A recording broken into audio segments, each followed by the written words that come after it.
Okay, so now we're reciting these verses of Vilap Kusumanjali and memorizing them. Today, over the last few days, we memorized and talked about verse 11. Swapne pikim sumukite charanam bujata rajat paraga patavasa vibhushanena shobham paramaticharam ahotamangam bibrad bhavishyati karamam asartanama. These verses are giving us our highest aim and objective, called our highest laksha, goal. And these verses are very special, they're not ordinary. There are many verses in scripture, and many scriptures hide or do not reveal the confidential nature of Radha and Krishna's pastimes, or the opportunity of the jiva, the living entity, to serve in those pastimes in its highest culmination of spiritual attainment.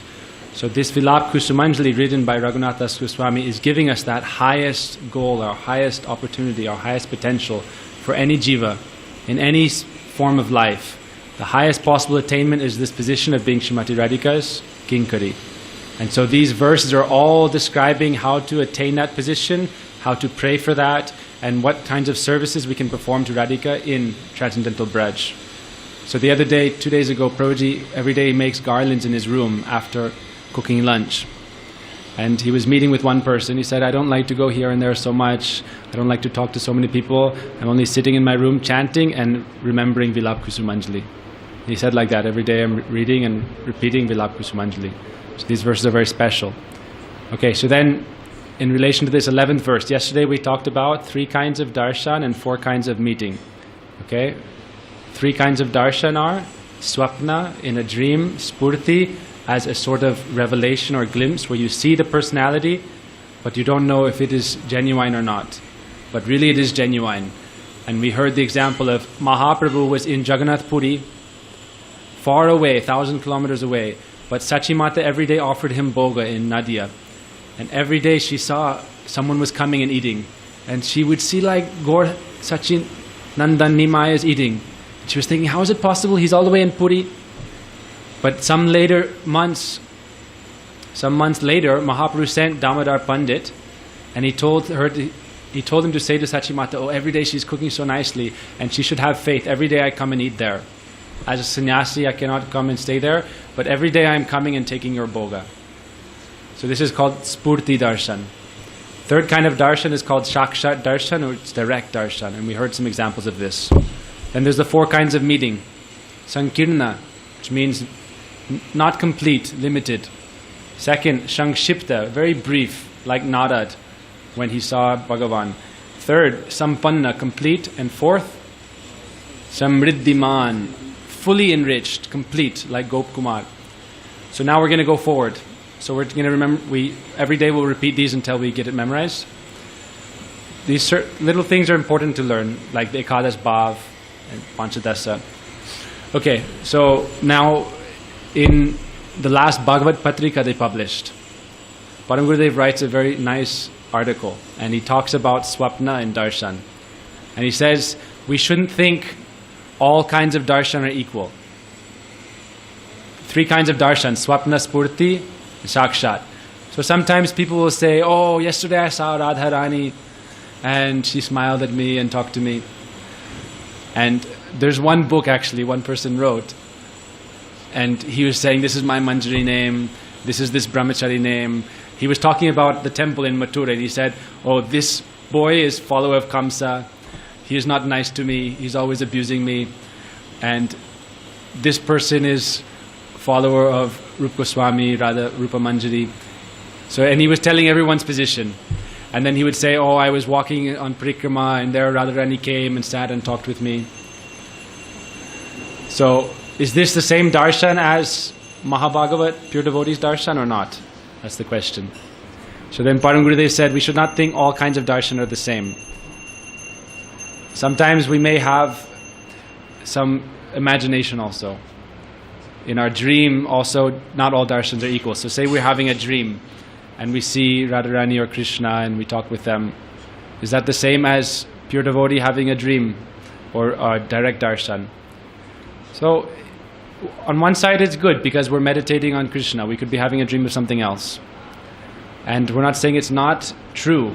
We're not saying it's not a real darshan. But Param Gurudev said, what's the symptom of a real darshan of Bhagavan?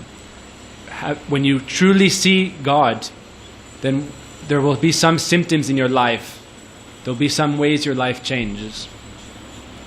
So if you see someone who's always running around saying, oh, I saw God yesterday, we're hanging out, but in their own life they continue to live a very kind of degraded life, or they're always just like, yesterday I was hanging out with Krishna, today all day I'm watching YouTube and Facebook, then is that real darshan? So Param Gurudev said, also someone may be like a guru, but if they're always eager for name and fame and prestige and they're very proud, then it means they haven't had true darshan. So on one level it's like an ordinary person, they haven't gotten rid of material lust, anger, greed, then it means their darshan is not complete. Okay, now they're gradually progressing, but sometimes material people also, they have some kind of sentimentality towards Krishna, Ganesh, Hanuman, Shiva, and so sometimes they think, oh, I had a dream of Shiva, he came and told me this. So not all kinds of darshan are real. It means real mantra means when we chant the mantra, as we chant the mantra devata means the presiding deity of the mantra comes in our heart and mind. That personality comes in our heart and mind and is present with us, and our mind is present with them. So they're both connected. If only we're thinking of them, but we have not attracted them by our love, then that's not complete darshan. In the 6 stages of bhakti, the 6th stage is called Krishna Akarshani. So this stage comes when you're like a pure devotee, because you have so much love for Krishna, Krishna is attracted into your heart, and he is always with you. That is the real darshan. Krishna said, Mad bhakta yatra gayanti tatra tishtami narada. Naham basami vaikunte, I am not in Vaikunta. Yoginam hridayani cha, I am not in the hearts of the yogis. Mad bhakta yatra gayanti tatra tishtami narada. I am where my bhaktas are, my real devotees. And Krishna also says, Sadhavo hridayam mayam sadho hridayantayam maranyate na jananti naham tebya manasapi. I am in the hearts of the devotees are in my heart. So this is real darshan. It's reciprocal. The Lord has appeared in your heart because you have so much love for Him. You're always internally serving Him. And then that deity, Krishna, appears in your heart. Then if He is very merciful and Guru is very merciful, then they make Him manifest as the deity that we worship. But first He appears in the heart, and then they will establish Him in the deity form. So that is real darshan. Krishna is attracted to us by our love and comes into our heart. And then He will reveal Himself before us. That's real darshan. So then Param Gurudev tells a story. He said, I was reading someone sent me this college paper, like schools, they print a newspaper. So he said in this newspaper there was one funny story. And the story goes that there was one lady who told her dream in the story. So she wrote this in the paper and everyone was like applauding how wonderful her dream was. So this was becoming like famous in India. This is a long time ago.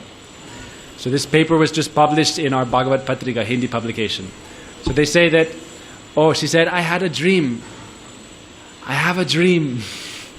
She said, I had a dream and I saw in my house there's a Radha Krishna altar. So Radha Krishna are sitting there, but real.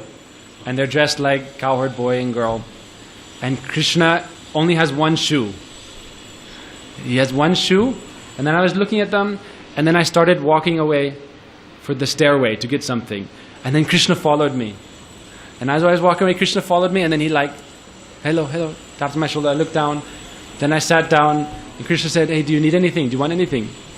And I said, yes, I'm struggling a little bit now. Oh Krishna, please, I need a good job.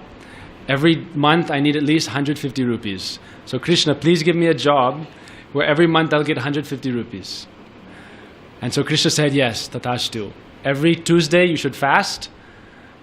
This means Mangal Vrat. Every Tuesday you should fast and then you'll get a good job. Every month you'll get 150 rupees. And then the dream was finished and I woke up and very soon I got a job as a librarian.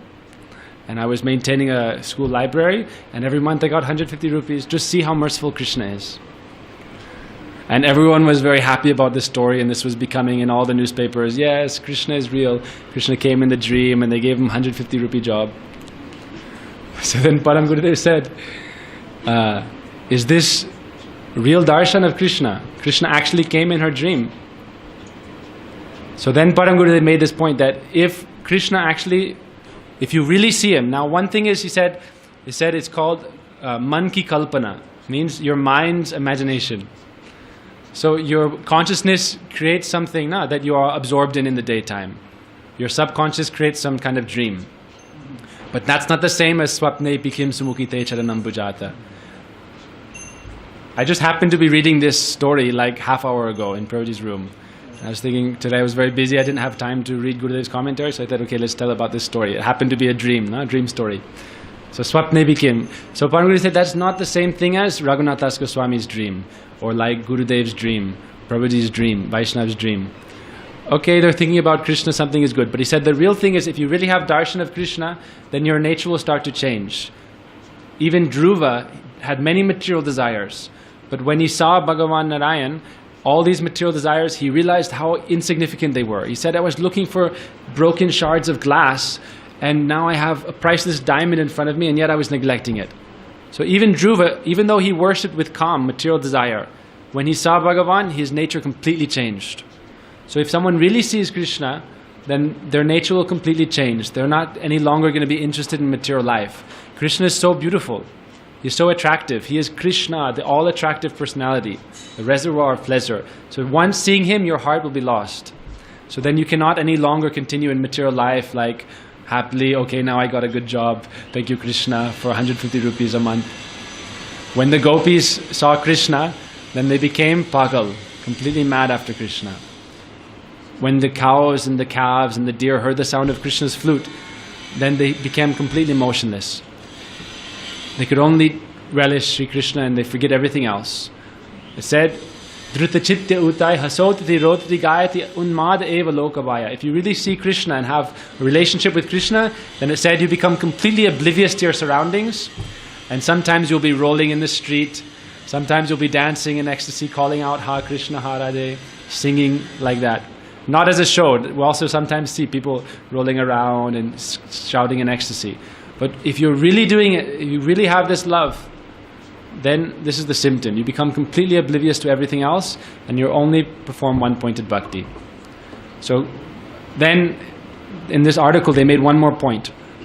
He made the point that generally people don't like to hear unpleasant truth. This is the end of the article. He's saying people like to think everything is good, everything is equal, we're all one. And Param Gurudev was completely against this. At his time, when he was preaching, he had to strongly defeat this philosophy of Vivekananda called Yatamat Tatapat. Whatever you think, whatever you want to follow, everything is equal. And they would preach like that. And Param Gurudev said this is completely bogus. They were saying whatever path you follow, you get to the same destination. He said that means a thief and a murderer and a rapist achieve the same destination as a pure devotee. They're also following a path. They've decided to follow the path of violence, stealing and murdering others. So then that's the same as the devotee who's his whole life serving everyone. So Param Gurudev said we shouldn't think like that. He said even Vaishnavas or people who are in the path of renunciation also, they don't like to hear anything that is against them. But he said unless we are ready to hear this strong vani or speech from the sadhus, then it's very hard for us to progress. There's a slok in the Bhagavatam that says, Sante Vaisha Chindanti Manavyasa Muktibi, that the sadhu's speech will be like a sword that will cut through the attachments of your mind. Sante Vaisha Chindanti. Chindanti is used when we describe Sudarsan Chakra's action. If you read the Sudarsan Kavacha, it says Chindi, Chindi, Bindi, Bindi, Chindanti. That this is the action of cutting through everything. In the face of the Sudarsan Chakra, Vishnu's weapon, nothing can stand and resist the force of Sudarshan. So sadhus are like that, Chindanti. They will cut away our attachments. Like an expert surgeon with a scalpel, they will start to cut away all the gangrene, pus and infections of our heart.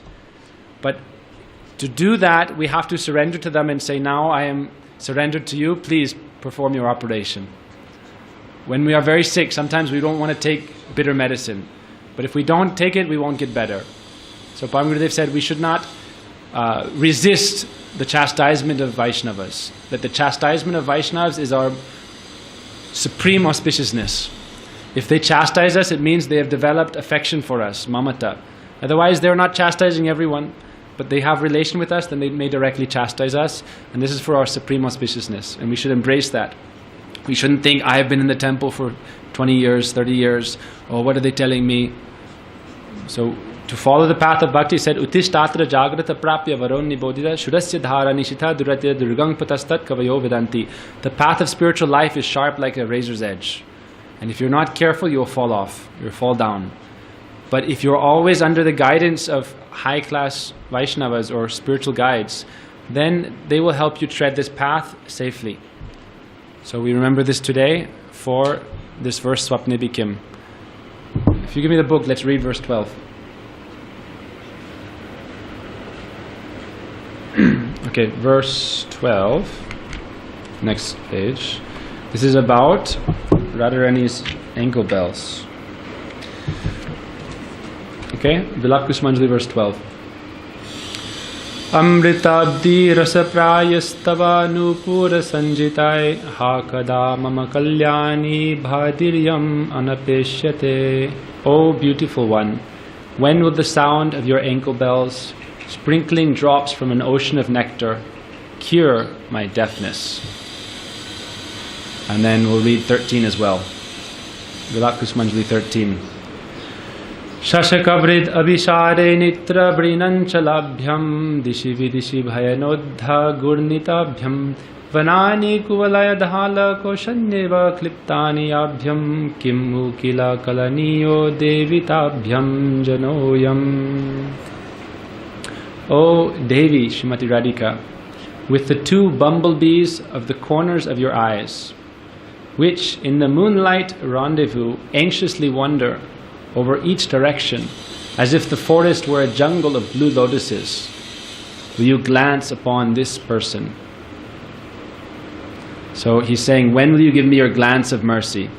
But not just, he's praying in a very sweet way, not just saying, give me your glance of mercy. The essence is, give me your glance of mercy. But he's not just saying it. The manjaris don't speak just straightforward, okay, give me your glance of mercy. Like in this song, Kripa Kataksha Bhajanam. They say it very sweetly. She's saying, with the two bumblebees of the corner of your eyes, which are always moving around looking for a blue lotus. Who is the blue lotus? Krishna. So it said her eyes are always going back and forth like two bumblebees, looking for blue lotuses to drink nectar from. And what is the blue lotus? Blue lotus is only Shama Sundar Shri Krishna. So when those two lotus eyes are looking for Shama Sundar Shri Krishna in the forest, with those eyes of love, when will you look upon me and make my life successful? So we stop the Vilap Kusumanjali that for the day, and we'll do Gurudev's quote and a few Hindi sentences. Okay, Gaur Premanandi, Hari Hari Bol.